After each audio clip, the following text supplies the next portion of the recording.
Vinícius, esse homem de Deus pelo qual o Senhor separou, Deus, para pregar o Evangelho, para viver, ó Pai, essa jornada, essa aventura, cumprindo, ó Pai, a Tua boa, agradável e perfeita vontade. Deus, nós oramos pela casa dele, pela família dele que ficou ali, que está ali, ó Pai, os seus filhos, a sua esposa, ó Pai, que o Senhor continue abençoando, que as Tuas bênçãos, que o Teu favor esteja sobre a vida dele, sobre a casa dele, ó Pai, em nome do Senhor Jesus, amém. Amém. Você está em casa, você sabe disso. Bom dia, irmãos e irmãs, graça e paz, amém, queridos?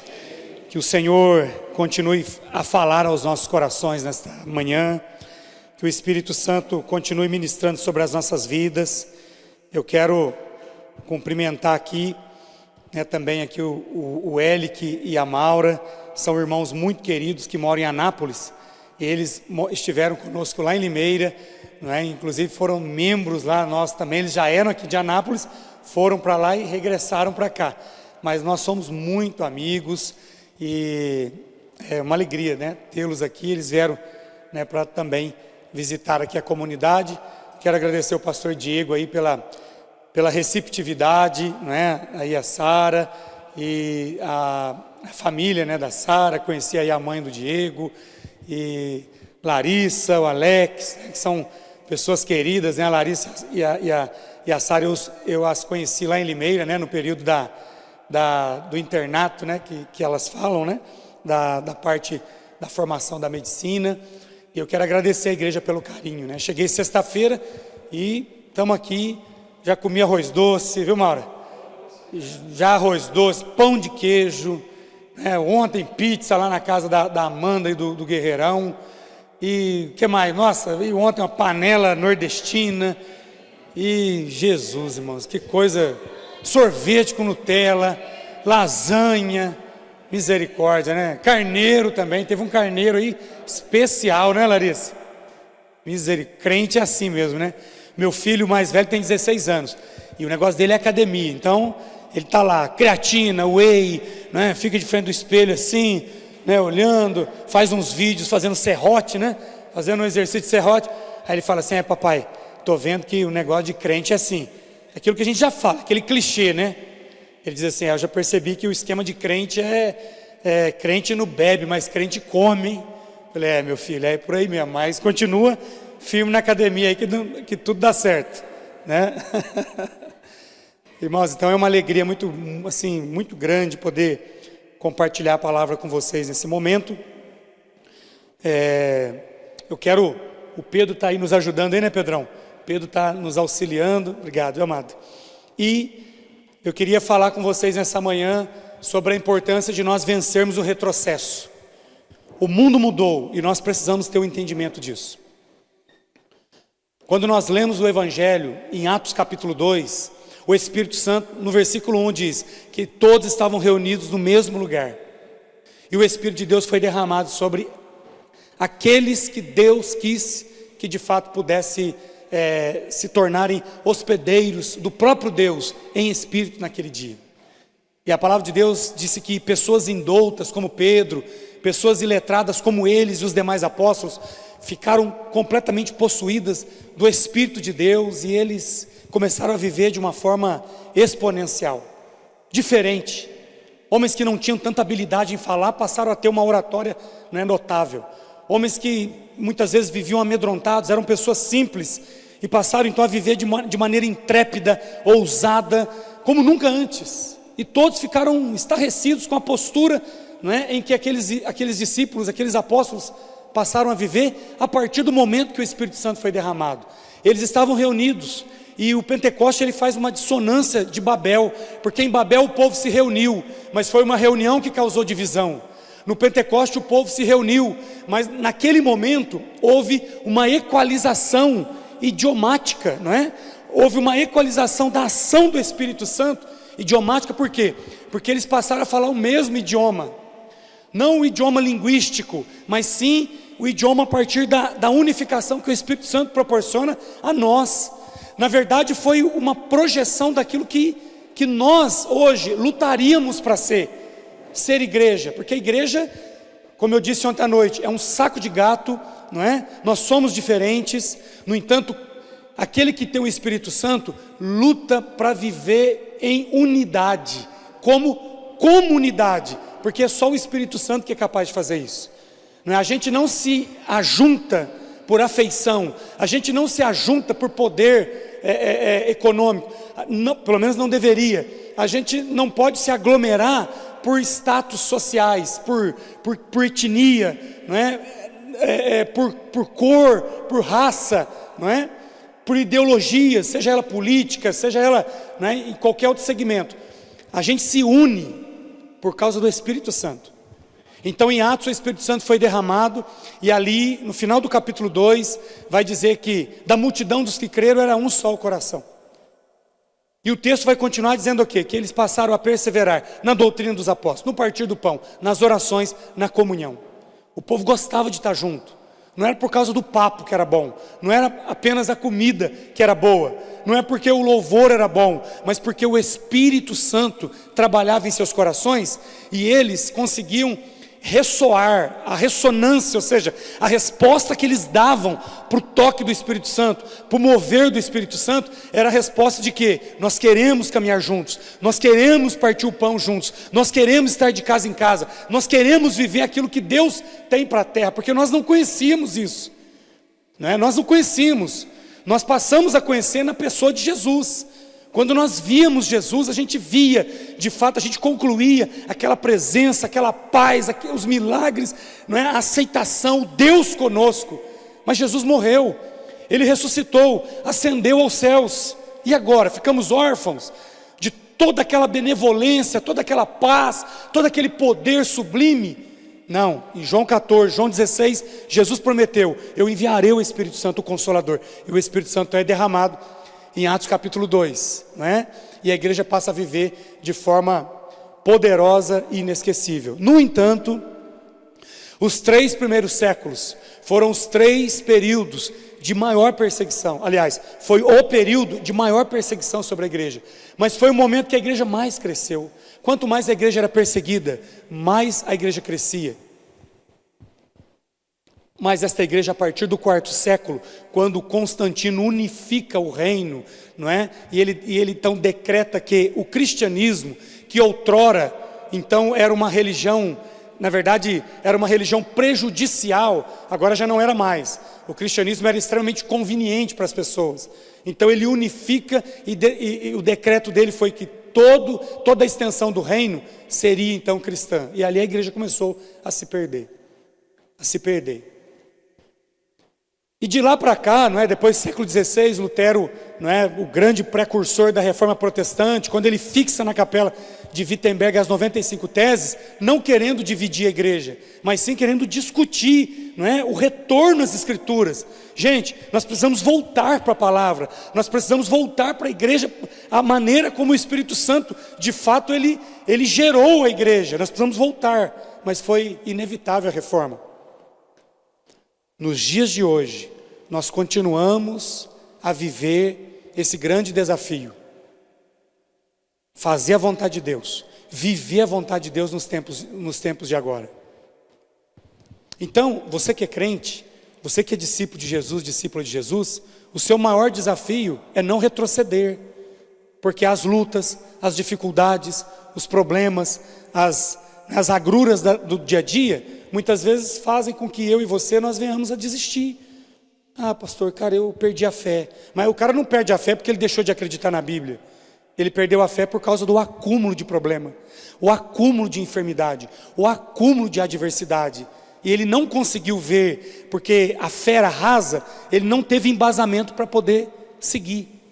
Então, eu quero trazer para a gente aqui no Salmo 73, se você quiser abrir a sua Bíblia, o personagem Asaf.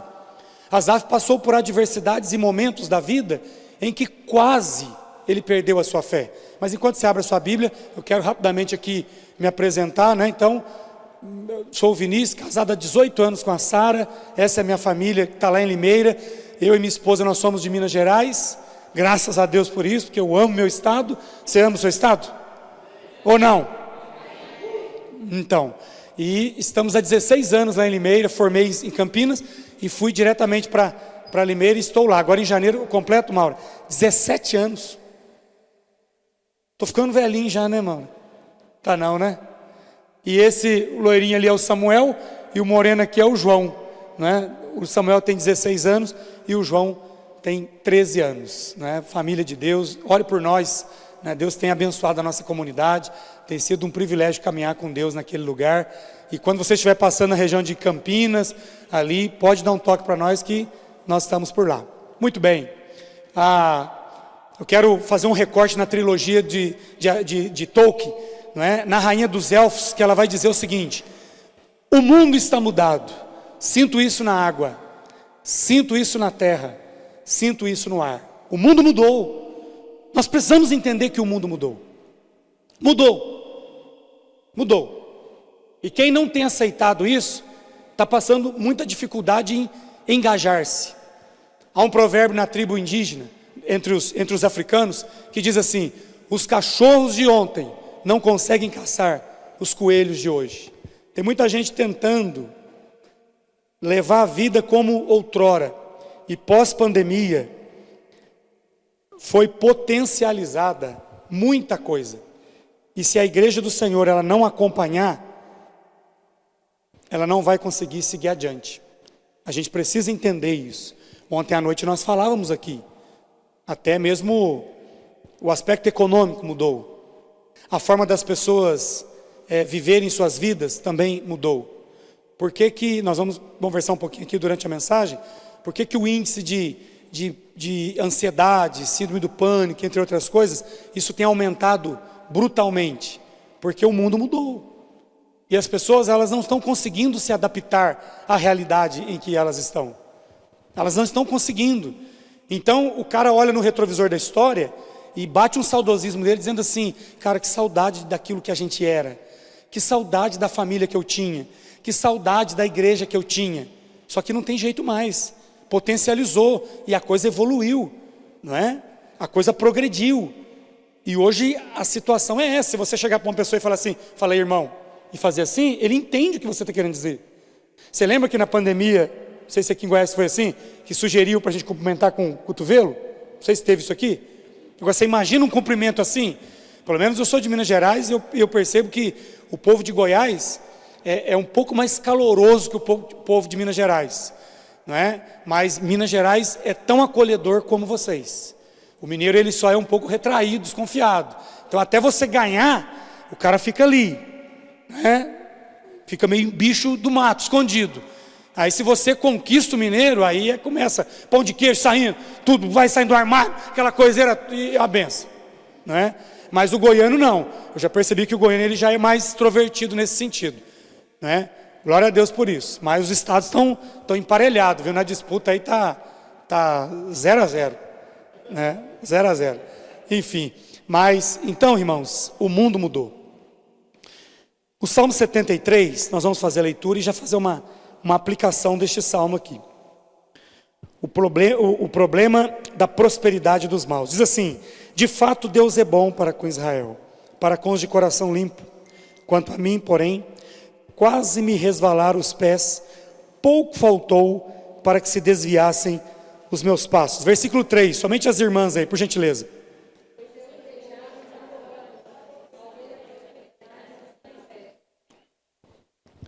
Os irmãos, os homens, versículo 4.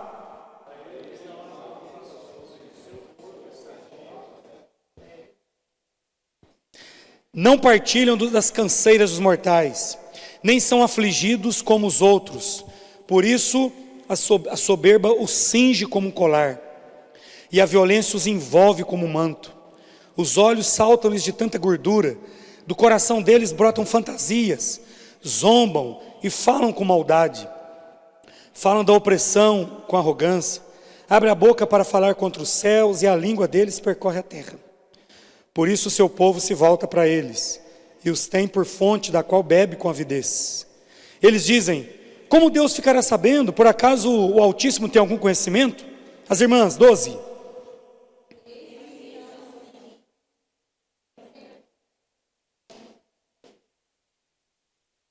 Foi feia a leitura, nem consegui acompanhar. 11? É o 11? 12. Eis que estes são os ímpios, sempre tranquilos, aumentam as suas riquezas. 13. Com certeza foi inútil conservar puro meu coração, foi inútil lavar as minhas mãos na inocência, pois o dia inteiro sou afligido, cada manhã sou castigado.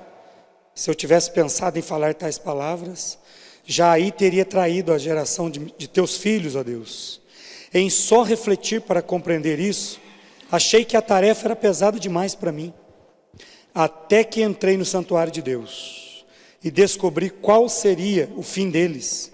Tu certamente me pões em lugares escorregadios e os fazes cair na destruição. Como são destruídos no instante, são totalmente aniquilados de terror. Como acontece com um sonho, quando alguém acorda, assim, ó Senhor, aos despertares, desprezarás a imagem deles. Quando meu coração estava cheio de amargura e o meu íntimo se comoveu, eu estava embrutecido e sem entendimento. Era como um animal diante de ti. No entanto, eu estou sempre contigo. Tu me seguras pela minha mão direita. Tu me guias com o teu conselho e depois me recebes na glória. Quem tenho eu no céu além de ti? Quem poderia eu querer na terra além de ti? Ainda que a minha carne e o meu coração desfaleçam, Deus é a fortaleza do meu coração e a minha herança para sempre. Os que se afastam de ti certamente perecerão. Tu destróis todos que são infiéis para contigo. Vamos juntos, versículo 8. Quanto a mim, bom é estar perto de Deus. Faço do Senhor Deus o meu refúgio, para proclamar todas as suas obras. O nosso desafio é não retroceder, mas quando nós começamos a observar o dia a dia, as lutas, os problemas, as adversidades,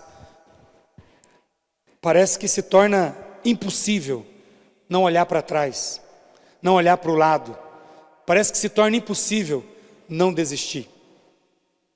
Eu gosto dessa frase de Nelson Mandela, quando ele diz assim: quando eu saí em direção ao portão que me levaria à liberdade, eu sabia que se eu não deixasse minha amargura e o meu ódio para trás, eu ainda estaria na prisão. Eu continuaria preso. Está cheio de gente dentro da igreja ainda aprisionado. Está cheio de gente na igreja levantando a mão, cantando, adorando, mas ainda não experimentou de uma conversão sincera, e às vezes já tem tempo na igreja. Eu me lembro de um testemunho de um presbítero na igreja presbiteriana.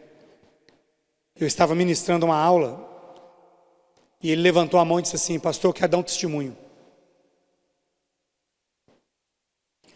Olha o que ele disse: eu fui 16 anos presbítero na igreja, e eu não era crente. Você imagina? Está aqui o Dr. Elick, né, a Maura, eles são presbiterianos, né, quem aqui já teve contato com o segmento presbiteriano, você sabe a importância do presbítero. A igreja presbiteriana, fundada por John Knox, né, ela na verdade leva este nome porque a constituição de sua liderança acontece a partir dos presbíteros, por isso que é presbiteriana. Agora você imagina um sujeito, um indivíduo, que é um príncipe da igreja, esse cara não convertido. O grau de nocividade para o próprio rebanho. Ele testemunhou na minha frente. Ele falou: hoje eu sou diácono, mas eu fui por 16 anos presbítero na igreja, e eu não era um cara convertido. Agora, o que legitima a fala desse irmão? O quê? As coisas que eles estavam carregando nas suas bagagens: ódio, pecado, não é? Seu estilo de vida, seu modo de viver. Tudo isso autenticou e trouxe para ele a constatação de que ele não tinha uma nova vida. E ele então disse: eu não era convertido. Por quê? Porque a minha forma de viver não condizia com o que o Evangelho apresenta, não é? O modus operandi de um crente, de um seguidor de Jesus. Então, quando a gente olha para o texto do Salmo 73, a gente precisa fazer essa pergunta: o que esse texto bíblico nos ensina? E aí, irmãos, a gente começa a pensar no Asaf. Quem foi Asaf?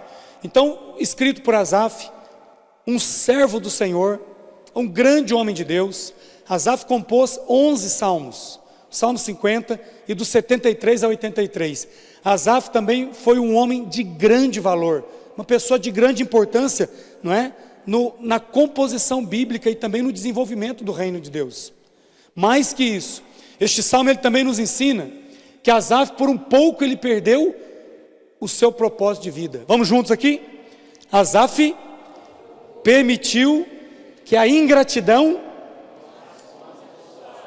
em meio às circunstâncias, o seu coração, e um baita homem de Deus, que foi permitindo que o azedume, a amargura, o olhar de lado no retrovisor da vida, contemplando o que estava atrás, né? O olhar na horizontal, no para-brisa da história, sendo amedrontado por aquilo que também haveria de vir, Asaf foi permitindo que a sua vida entrasse num processo muito complicado. E eu quero listar para você algumas coisas que eu entendo que nós precisamos tomar cuidado na nossa caminhada cristã, porque senão você vai cair, porque senão você não vai conseguir ser um cristão de uma vida abundante. Eu contei, não sei se foi aqui que eu compartilhei, né? Minha avó, antes dela se converter ao segmento protestante, ela era uma católica romana. E minha avó, então, ela compartilhava, ela dizia assim: olha, eu não quero virar crente. Eu falei: mas por quê, vó? Não, porque, acho que ela foi na casa da Larissa, né, lá do Alex. Porque virar crente dá muito azar. Eu falei: mas por que dá azar? Ela falou: porque eu lembro da dona Mariazinha, ela era tão triste.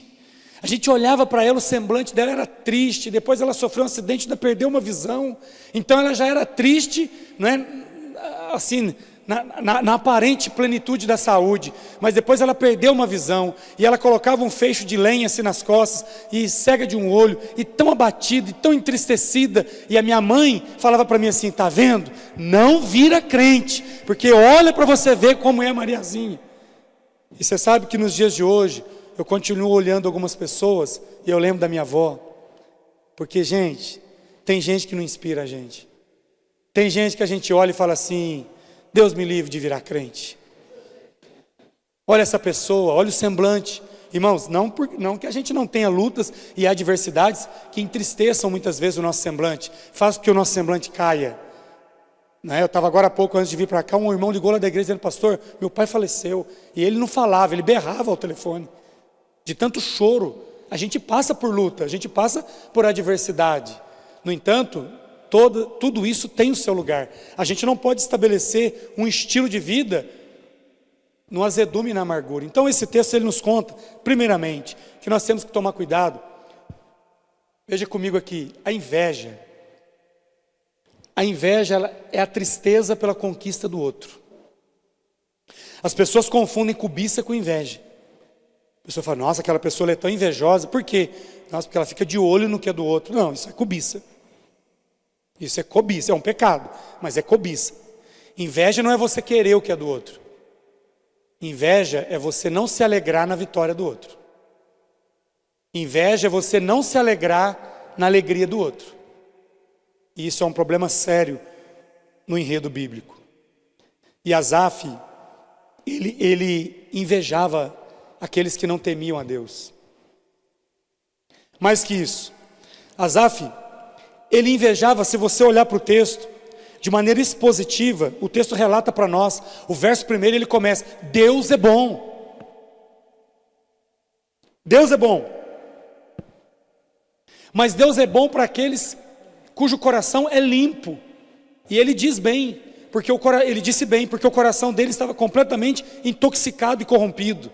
Ele fala: Deus é bom, mas eu quero contar para vocês como está o meu coração, de um servo que serve um Deus que é bom. Eu estou passando por uma dificuldade, eu tenho sofrido com a inveja. E aí, veja lá, Asaf, ele invejava o que eles possuíam.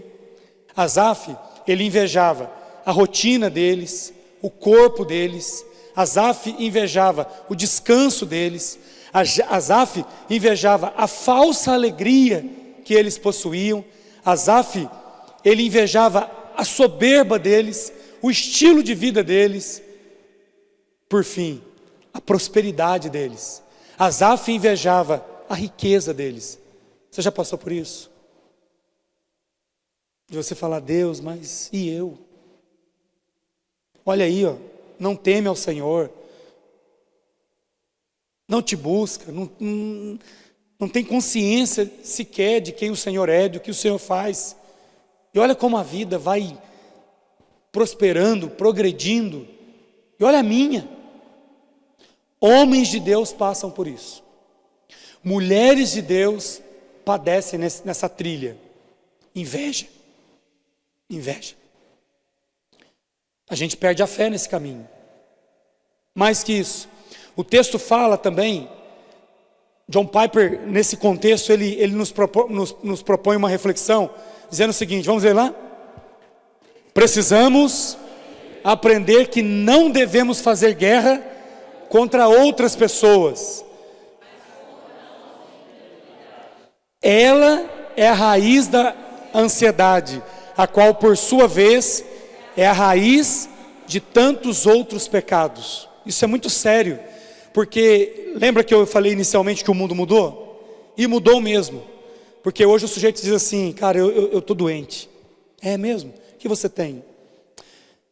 Eu estou muito ansioso, cara, e eu preciso ir ao médico.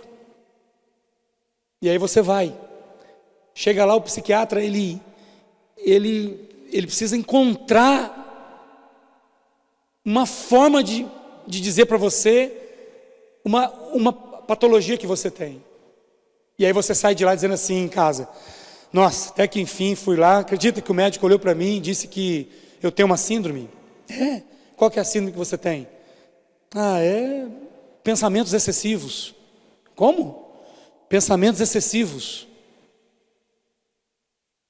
Tá, mas e aí? Eu preciso tratar, preciso tomar remédio, preciso fazer terapia.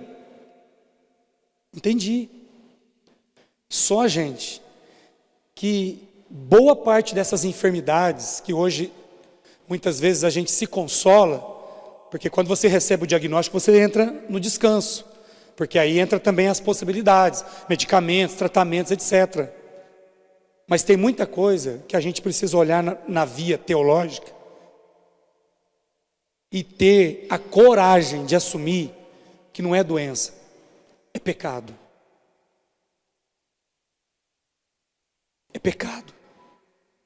A ansiedade, na verdade, segundo John Piper, ele vai dizer para nós o seguinte, que a ansiedade é a máscara da incredulidade.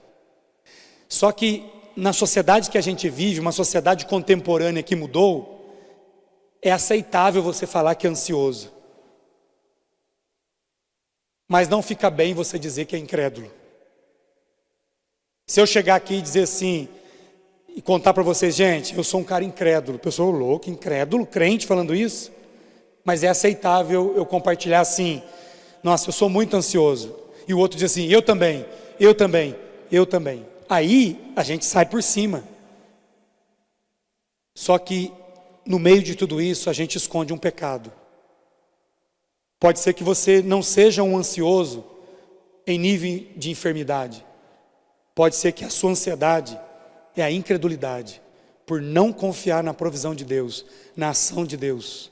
E é por isso que a gente muitas vezes envereda pelo caminho da inveja. Quando as coisas começam a darem certo ao seu redor, isso te faz mal. Quando Saul, ele tomou a decisão de matar Davi, a máxima foi o seguinte, o sucesso de Davi era o fracasso de Saul. Quanto mais Davi prosperava, mais Saul se amargurava. Isso acontece até os dias de hoje. E a gente precisa abrir o coração para isso. Abrir mesmo. Se você tiver com a sua Bíblia fácil aí, Isaías capítulo 30, versículo 15. Olha que versículo. Grave esse versículo para você meditar em outra ocasião. Que diz aí? Isaías 30, versículo 15.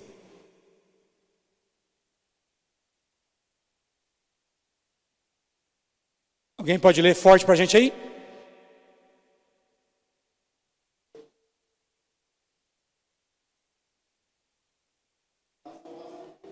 Na conversão e no descanso está a salvação. E depois? Na tranquilidade e na confiança, a sua força. Mas vocês não quiseram. Deus está dizendo, você não precisa se tornar uma pessoa ansiosa. Na conversão e no descanso está a sua salvação. E salvação aqui não é ir para o céu, é o livramento.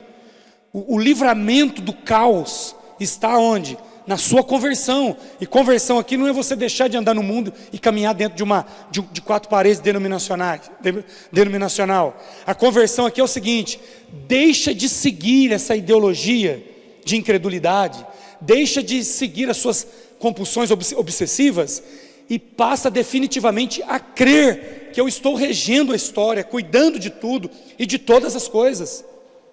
Nisso está a sua salvação. Você não precisa consumir entorpecente.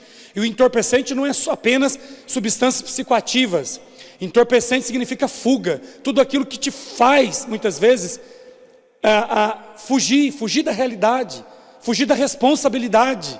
Deus está dizendo, é na conversão que está a sua salvação. É na tranquilidade que está a sua força.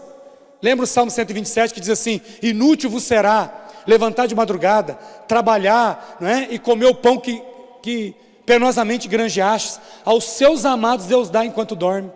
Sabe o que Deus está dizendo? Está falando que você tem que dormir para você receber? Não, é como se estivesse parafraseando o mesmo texto de Isaías 30, 15. Deus está dizendo o seguinte: aquele que sabe que eu estou regendo a história, ele tem horário para trabalhar e ele tem horário para dormir.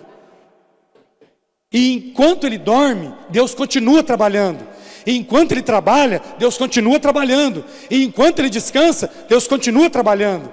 Mas a nossa visão ocidental depende de mim, depende do meu braço, depende da minha performance, depende do meu empenho, depende da minha desenvoltura. E é por isso que a gente passa a invejar as pessoas. Porque bate o sentimento assim, cara, por que ele tem e eu também dou um duro danado e eu não consigo, e eu não possuo? Seguindo aqui, a insatisfação. O que é insatisfação? O desprazer pela vida. Você lendo o Salmo 73, você observa que isso ocorreu com Asaf. Ele perdeu o prazer de viver. Foi embora. Ele disse ao Senhor, não é? Versículo 13, com certeza, olha a expressão, com certeza foi inútil conservar puro meu coração. A declaração de Asaf é essa. Ele chega para Deus e diz, foi inútil ser fiel. Mais que isso, é inútil, né, ter puro coração. Inútil é não se corromper. Inútil, né, e o sofrimento é a prova de que nada adiantou. Pastor, sabe qual é a prova de que não adiantou ser fiel a Deus? É o fato de eu estar sofrendo. Como? O fato de eu estar sofrendo. Porque o sofrimento, ele chancela a ideia de que você está num pecado, você está errado. Aí você pensa, mas como assim? Se aquele que nós seguimos, se aquele em que nós somos discípulos, ele morreu morte de cruz? Ele não chegou no alto da colina, no Gólgota, e ergueu um troféu. Ele não recebeu, não é, simplesmente uma coroa, como um rei, mas ele recebe uma coroa de espinhos. Ele é crucificado na cruz central como o pior dos bandidos. O cristianismo é do sofrimento. A essência do cristianismo é a dor. O apóstolo Paulo, na segunda carta a Timóteo, ele escreve no fundo de uma prisão e pede a Timóteo dizendo, olha, traga João Marcos, traga a minha capa, para eu poder vencer o inverno. Demas me abandonou, outro também me deixou. Gente, aquele que plantou as igrejas, Agora ele está no fundo de uma prisão, abandonado, doente, velho, pobre. Ué, que sucesso é esse? Que vida próspera é essa? Que evangelho? Então a gente precisa pensar que tipo de evangelho que nos catequizaram? Nós somos evangelizados com qual tipo de evangelho? O evangelho que nos leva a triunfo? Nos leva, mas esse triunfo é sinônimo de riqueza? Neste mundo, esse triunfo é sinônimo de prosperidade e vida confortável neste mundo? Tem coisa errada aí. Porque se Deus te der conforto e riqueza, é exatamente para você ser bênção na vida de outros, no reino. Você pode ter a certeza disso. Se Deus colocar riqueza nas suas mãos, é para que você seja generoso e abençoe o reino. Você pode ter a certeza disso. Porque se você disser assim, pastor, eu vou dizer a verdade, eu sou muquirana, eu não... Então você ora para Deus, Deus, me faz assim, uma pessoa bem humilde. Mas se Deus colocou posses na sua mão, é para você abençoar o reino, pode ter certeza. E abençoar o reino é você dar dinheiro para as pessoas. Abençoar o reino é você contribuir para que o progresso, para que o evangelho difunda, para que o evangelho chegue a mais e mais pessoas. Esse irmão da Forte Leve, dessas caixas de água que a gente tem espalhado para tudo quanto é canto aí, é um grande servo de Deus, é um multimilionário, é um irmão que tem abençoado, né, a plantação de igreja no sertão. Eu estive no sertão da Bahia, eu vi o trabalho acontecer. Tem financiado igrejas, plantação de igrejas e mais igrejas, onde não há um cristão sequer. Ele financia a plantação da igreja, a edificação da igreja, a construção da igreja, e também está ajudando com o financiamento do sustento dos missionários que lá estão. Sabe o que é isso? Visão do reino de Deus. Visão do reino de Deus. No entanto, voltando aqui, acabei perdido e sem saber para onde seguir. Estou perdido. Foi inútil. Eu achava que o evangelho, o C.S. Lewis, ele vai dizer assim: se você quiser seguir uma religião que te traga conforto, é melhor, eu sugiro, que você compre um vinho, um bom vinho, e você tome este vinho. Coisa boa é um bom vinho, ele dizendo, mas o evangelho não. O evangelho passa pela luta, passa pela dificuldade, passa muitas vezes pela dor, passa pelo luto, passa pelo sofrimento, e muitas vezes você vai ter explicação, e muitas outras você não terá. Pastoreio, a Maura conhece, uma irmã que é carne única com a minha esposa, comigo, com a gente. Ela perdeu vários bebês, e o segundo filho dela, graças a Deus, veio, e a gente caminhou tanto e lutou tanto. O menino chama Vinícius também, porque a gente estava ali lutando com eles, e disse: pastor, quero te homenagear, colocar o nome do meu filho. O marido, uma bênção de Deus. O sonho dele era aposentar como professor. Aposentou numa semana. Na outra semana, ele levou um tiro e foi assassinado. Indo ao trabalho, 19 anos trabalhando numa escola privada, 30 anos no estado. Indo para o trabalho lecionar. O bandido escapa de um lugar lá e tentou abordar, um tiro assim a ermo. Essa bala perfurou, ele morre. Todos os domingos, em encontros, eu vejo a Rose na minha frente assim. O que a gente tem para dizer a ela? Que não vale a pena ser cristão? A diretora do colégio não teve coragem de dar notícia para ela quando ele faleceu. Ligou em casa e disse: pastor, vem aqui. Contou uma história para ela e disse: você precisa vir aqui porque o seu filho está precisando de ajuda. E aí, 7 da manhã, estava eu e minha esposa na sala da diretora. Chega a Rose. Ela olhou para mim e disse: pastor, o que você está fazendo aqui? A diretora olhou para mim e disse: conta, pastor. Falei: Rose. Ela olhou na mesa, viu a carteira do esposo. Falou: gente, o que é isso? Falei: Rose, o Jorge teve um assalto aqui próximo do colégio e o Jorge faleceu. Maura conheceu. Pensa num presbítero. Pensa num homem.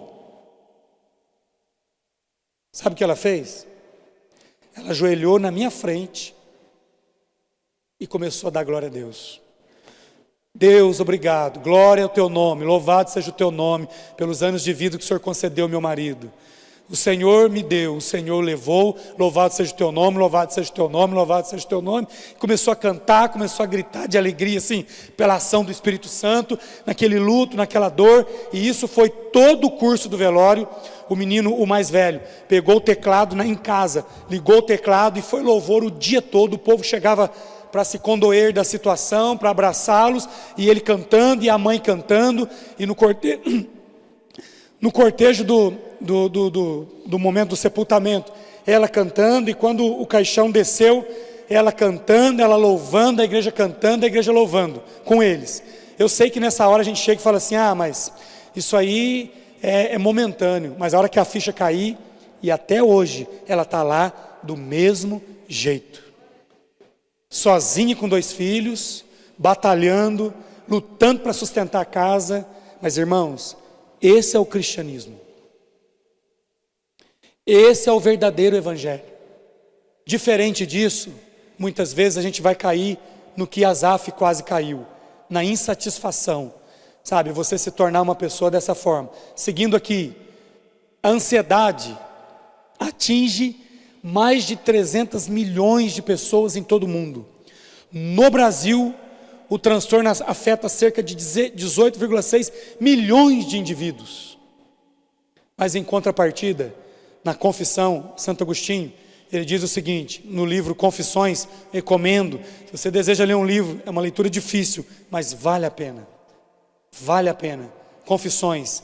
Santo Agostinho diz o seguinte, fizeste no Senhor para ti, e o nosso coração anda inquieto, enquanto não descansar em ti.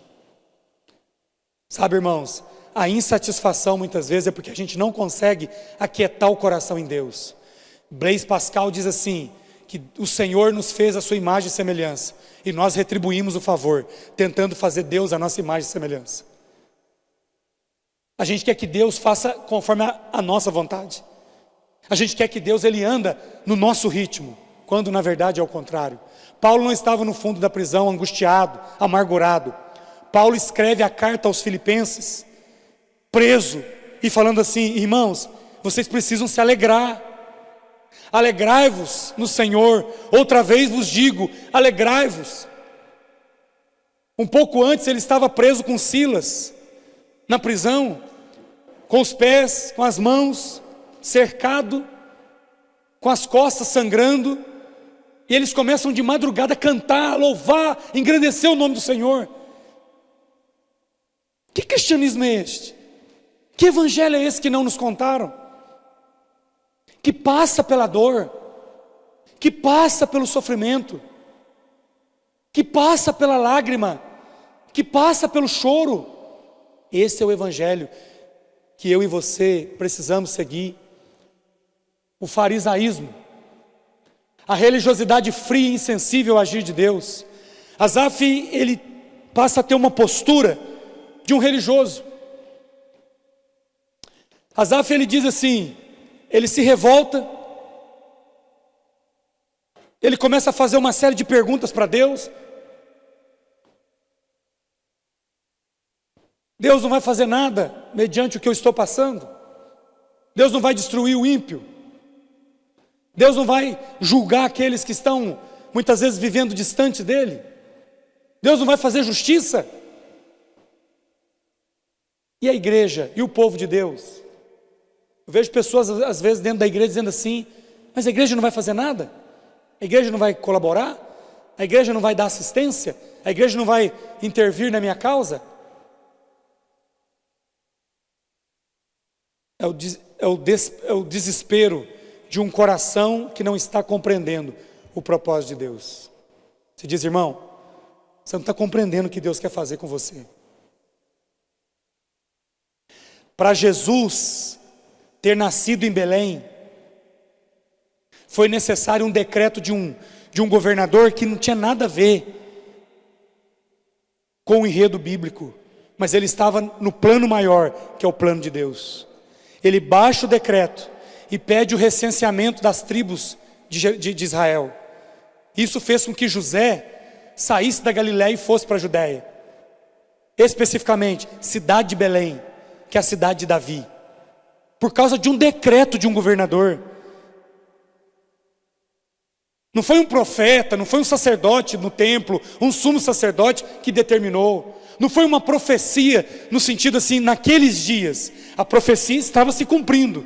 Mas no ápice, no ato do cumprimento da profecia, Deus usou um homem que não tinha nada a ver com a sinagoga e com o segmento religioso. Ele simplesmente baixa um decreto, fazendo com que José fosse para Belém e Jesus nascesse ali. Então a gente precisa, irmãos, abrir o coração para poder se perguntar qual que é o propósito de Deus para nós. A gente não entende, mas Deus tem um propósito. Deus tem um propósito para a sua vida. Deus tem um propósito para a sua casa. Deus tem um propósito para a sua família. Deus tem um propósito. Você fala, pastor, mas eu não estou vendo absolutamente nada. Mas Deus está agindo. Deus está movendo. Aqueles dois alpinistas que simplesmente estavam ali, paralisados naquela nevasca. E um olhou para o outro e disse, corta a corda. Ele, eu não, a gente deve estar a quilômetros de distância. No outro dia eles foram encontrados. 1 metro ali do chão. Kierkegaard, fazendo uma análise de Gênesis, no texto de Abraão e Isaac, ele diz assim, que a fé é o salto no escuro. Você não precisa ver para você crer, mas você crê. Você não está vendo, mas você está crendo. Você está crendo no agir de Deus. Caminhando um pouquinho mais aqui, o farisaísmo é algo, e assim morre casamento, e assim morre relação de pai para com filho, e assim morre a relação de filho para com pai, e assim morre a relação de 2 grandes amigos. Ser somente um crítico e problemático. Você mata a igreja assim. Mata. Crítico. Problema. Deixar de contribuir financeiramente. Você mata a comunidade assim. Deixar de orar e interceder pela igreja. Você pode vir, mas na sua casa você precisa orar. Você precisa interceder por esse espaço. E abandonar a evangelização e o acolhimento. As pessoas que chegam na comunidade, elas precisam ser acolhidas.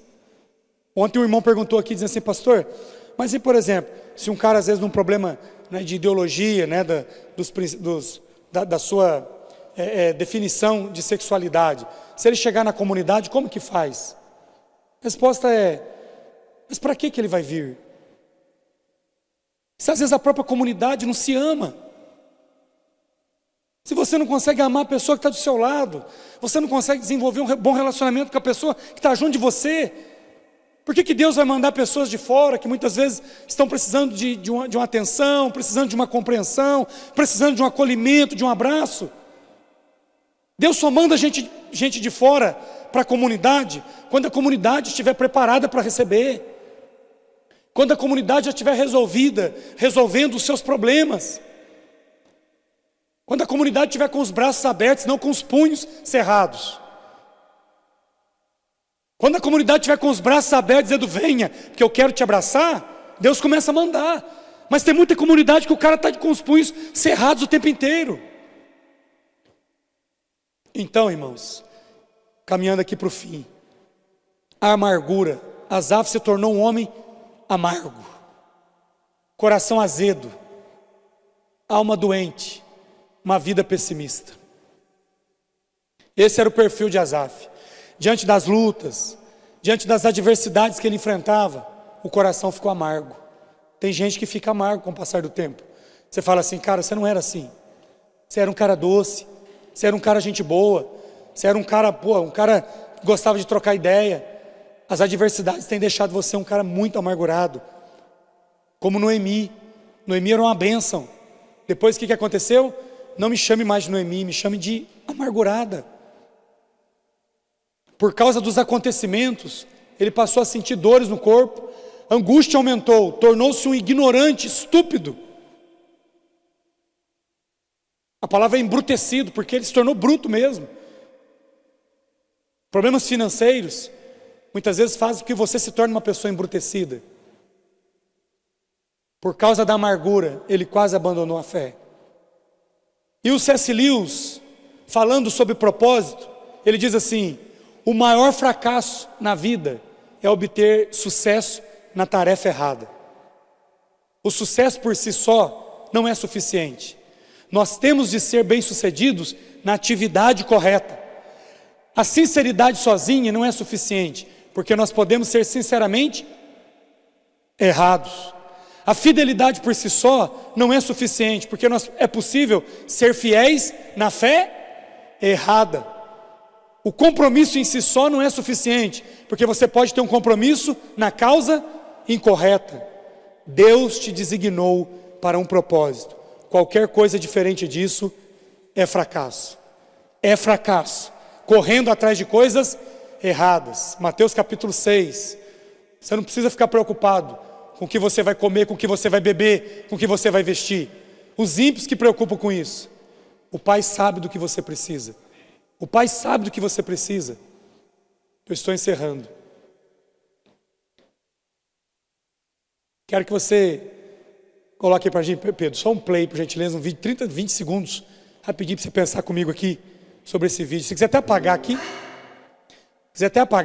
a luz, é rapidinho, a gente já volta aqui só para a gente fazer o encerramento, por gentileza.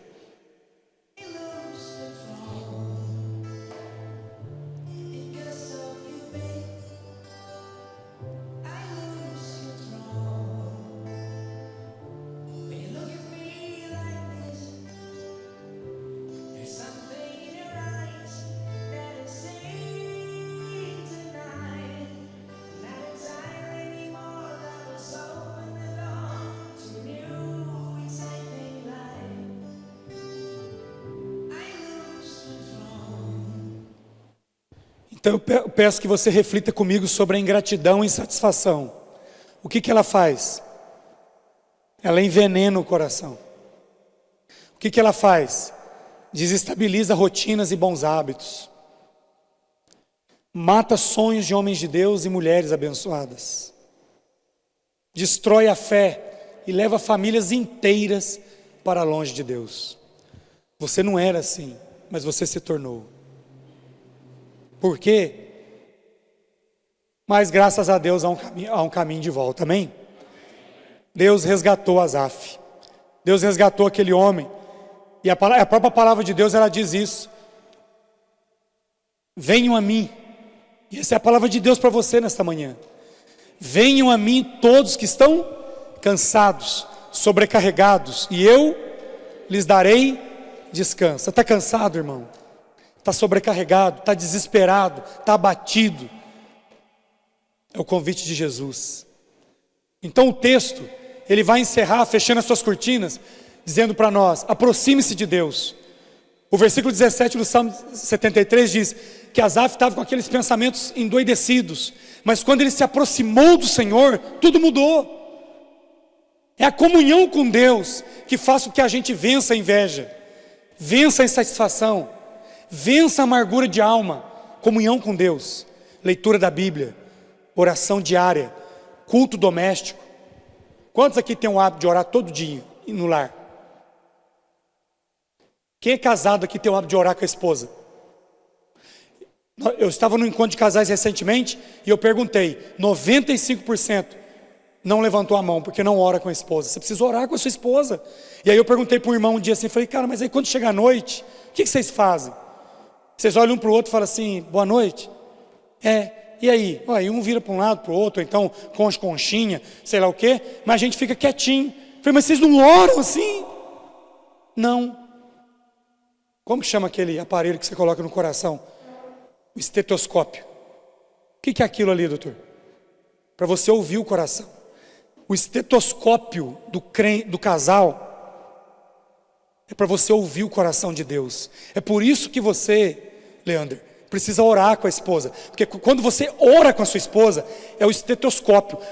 Você conecta o coração de Deus e você ouve o coração de Deus a partir da oração da sua esposa. Você entende isso? Isso é profundo, gente. Quando você ora com o seu marido, você ouve o coração de Deus. Então a prática de oração entre os casais é obrigatória por conta disso. Não pode ser um peso, tem que ser uma bênção. Se você não orava com a sua esposa, você precisa orar a partir de hoje. Vou ficar muito feliz de voltar para São Paulo e você dizer: pastor, agora a gente está orando todo dia junto. Porque você vai ver o rio de Deus fluir na sua vida. Asaf, ele estava naquela crise. Quando ele se aproxima de Deus, o que aconteceu? Ele viu que tudo aquilo estava na cabeça dele. Aproximar de Deus. Ele passou a confiar no cuidado do Senhor. Se você olhar no versículo 23, o que ele diz aqui? Verso 23, olha que coisa linda. No entanto, eu estou sempre contigo, tu me seguras pela minha mão direita, tu me guias com teu conselho, depois me recebe na glória. Ele disse: eu estava pirando, mas o Senhor sempre esteve comigo.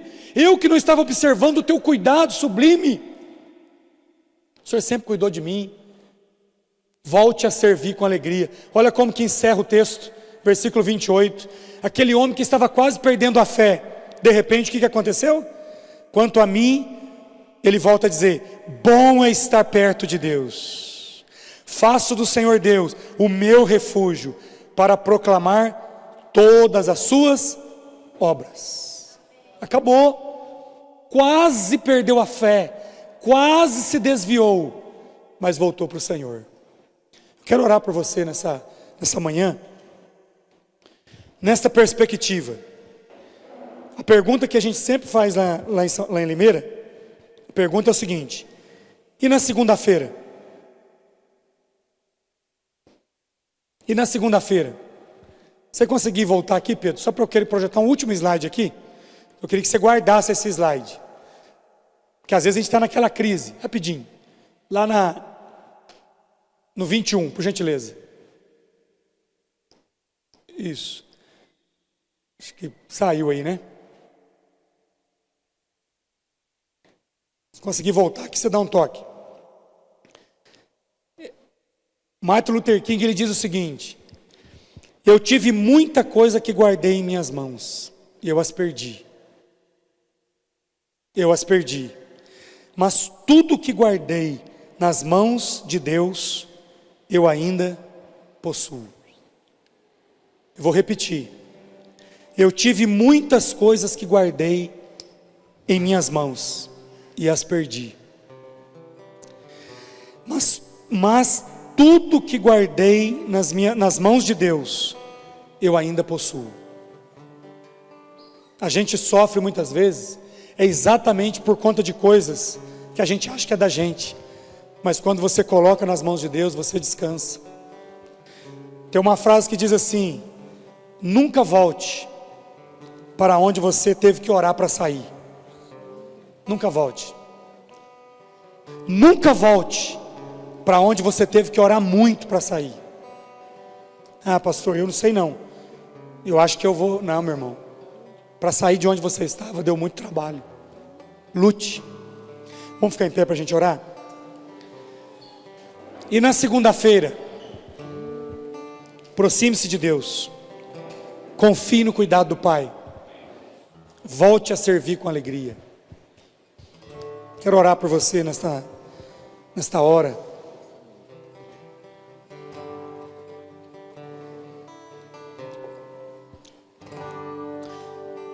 Eu não sei como está o seu coração, mas eu quero orar mesmo, colocando diante de Deus a sua vida, a sua história. De repente hoje você é definido pelo que você faz, pelo seu trabalho. De repente as coisas mais importantes para você estão relacionadas a dinheiro, a vida financeira. Mas isso não te define. Você é muito mais do que isso. Você é um amado de Deus. O coração está amargurado, angustiado, está sofrendo com ansiedade, padecendo nesse caminho, com medo do amanhã, ressentido por conta do passado, enfrentando muitos problemas no presente, no quesito ansiedade. Mas as coisas podem ser diferentes a partir do momento que a gente descansar em Deus.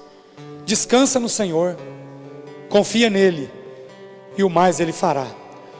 Está ansioso, irmã? Está ansioso, irmão? Não sabe o que Deus quer para você? Tem sérias dúvidas a respeito da sua vocação? Coloque agora a sua vida diante de Deus. Diga: Deus, o que o Senhor quer de mim? o que o Senhor deseja fazer da minha vida. Eis-me aqui, Senhor, usa-me para a tua glória e para o teu louvor. Você deseja receber uma oração? Sai do seu lugar, vem aqui à frente. Eu quero orar por você, para que Deus abençoe a sua vida, o seu lar, sua família, em nome de Jesus, para a glória de Jesus. Quero orar por você, mas também quero orar para que o Senhor te ajude a ser uma esposa que ore com seu marido, a ser um marido que ore com a sua esposa. Talvez vocês possam começar um culto no lar, uma vez por semana, uma leitura da Bíblia, uma oração, uma leitura de um trecho da palavra, cantando um hino, cantando um louvor, e depois compartilhando pedidos e encerrando. Esse é o culto doméstico. Se você começar a fazer isso, sua vida nunca mais será a mesma. Chame o Espírito Santo para sua casa, chame o Espírito Santo para o seu casamento, chame o Espírito Santo para a sua família. Deus, obrigado por esta igreja amada. Obrigado pelo teu povo. Obrigado, ó Deus amado, pelos teus sonhos, pelos teus planos. Deus, nós te bendizemos nesta manhã. E eu coloco a vida dos teus filhos diante de ti, pedindo a Deus que o Senhor os abençoe, pedindo a Deus que o Senhor derrame sobre eles graça, misericórdia, poder, amor, para que eles possam, ó Deus, experimentar do melhor do Senhor. E o melhor do Senhor é Jesus Cristo. Deus, eu oro pelos lares, eu oro pelos casamentos, pela criação de filho, pela vida financeira, pela vida emocional, pela vida profissional, pela vida espiritual. Que o Senhor seja o centro do lar, da casa, da família, dos teus amados, ó Pai.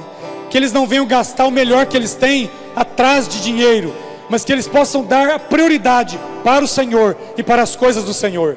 Que o Senhor seja a prioridade de suas famílias, de suas vidas, de seus lares, em nome de Jesus. Derrama do teu poder e graça e abundante misericórdia. Nós oramos, nós te agradecemos, em nome de Jesus, para a glória de Jesus, amém. Amém, queridos. Você pode voltar para o seu lugar. Eu vou passando aqui a palavra para o Diego, pastor Diego, e que o Espírito de Deus continue ministrando sobre nós, para a glória do Pai, do Filho e do Espírito Santo. Glória a Deus. Obrigado, pastor Vinícius. Obrigado pelo que o Senhor tem feito através da sua vida, pelo que Ele ainda há de fazer. Irmãos, ainda de pé, vamos ficar de pé, vamos participar agora aqui da ceia do Senhor. Eu já quero chamar os irmãos que vão estar servindo ali, os utensílios, para que já possam ir pegando ali, se colocando à disposição. Aproveitar o pastor Vinícius aqui ainda no plenário aqui em cima com a gente. Ore pelos utensílios aqui, vamos abençoar, vamos participar juntos. Vamos orar, queridos. O apóstolo Paulo, em 1 Coríntios capítulo 11, ele diz: examine, pois, o homem a si mesmo, e depois coma do pão e beba do cálice. Tem muita gente que foge da mesa, porque diz assim: eu sou indigno, eu estou em pecado. Paulo diz: não, você vai continuar sendo pecador, mas o que te permite participar da ceia é você olhar para Jesus e não para você. Olhando para você, você nunca estará habilitado para ceiar, mas olhando para Jesus, você pode e deve participar da ceia do Senhor.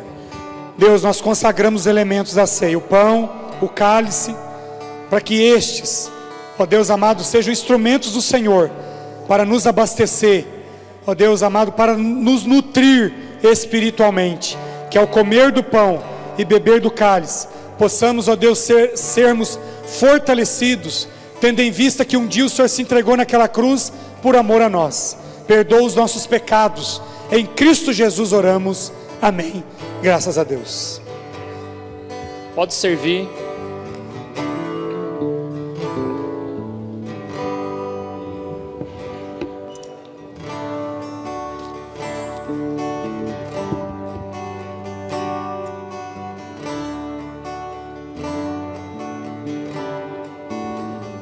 Na medida com que você for recebendo, vai esperando para que a gente possa cear todos juntos. Qualquer beleza ou majestade para nos atrair, nada havia em sua aparência para o desejar. mais rejeitado entre os homens, ainda assim carregou nossas dores. O seu castigo nos traz paz, e a esperança não se esvai. A oferta pela culpa Ele ofereceu, para satisfazer o Criador. Ele morreu para que a sua luz em nós pudesse brilhar. O Filho do amor se entregou em nosso lugar.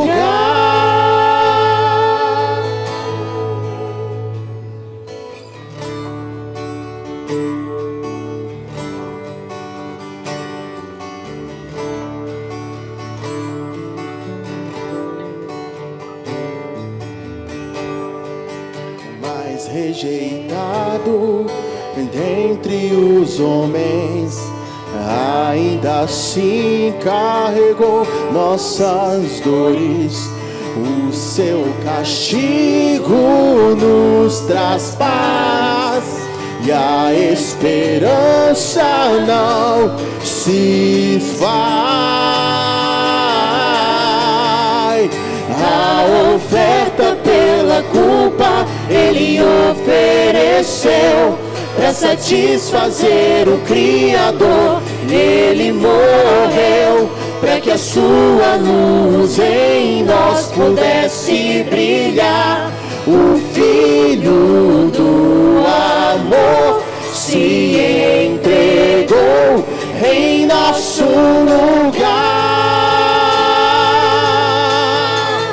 És o Cordeiro que pelos nossos pecados foi esmagado, sem dizer uma só palavra. Se entregou aos cravos, derramou sua vida até a morte, provando a ira amarga, pra nos dar sua doce graça e nos fazer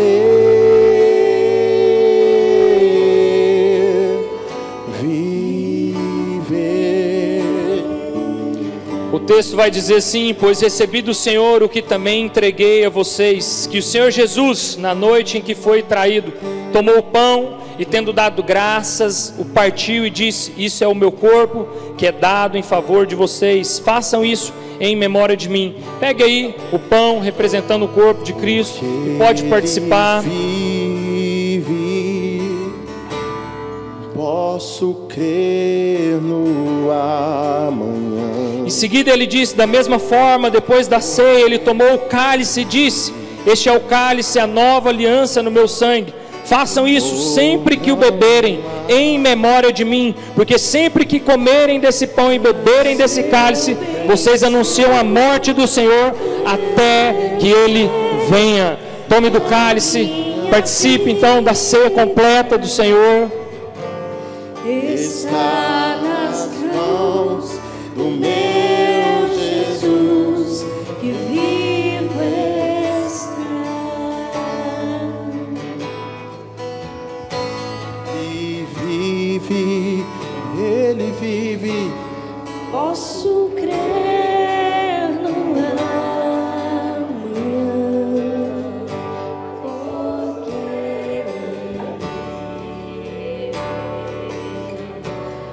temor não há,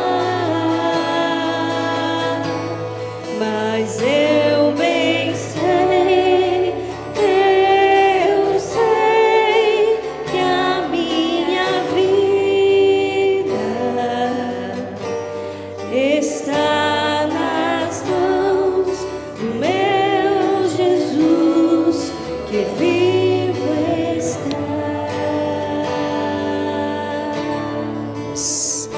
Obrigado, Jesus, porque nossa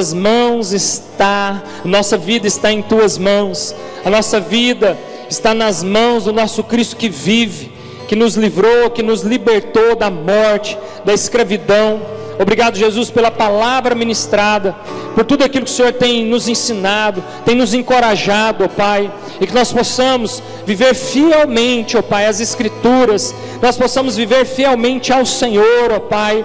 Nos dê forças, Espírito Santo de Deus, para que a cada dia nós possamos ter um ânimo novo no Senhor, ó Pai. Obrigado pelo Teu favor, pela Tua graça que nos alcançou. Nós louvamos e Te agradecemos, em nome de Jesus. Amém. Glória a Deus. Se você puder, enquanto você senta, tome o seu assento, aplauda Jesus, vai tomando o seu assento. Eu preciso de mais só alguns minutinhos para dar alguns avisos bem importantes aqui para vocês. Pastor Vinícius, mais uma vez, obrigado, né? Talvez a maioria dos irmãos não vão ver mais, amanhã ele volta para Limeira.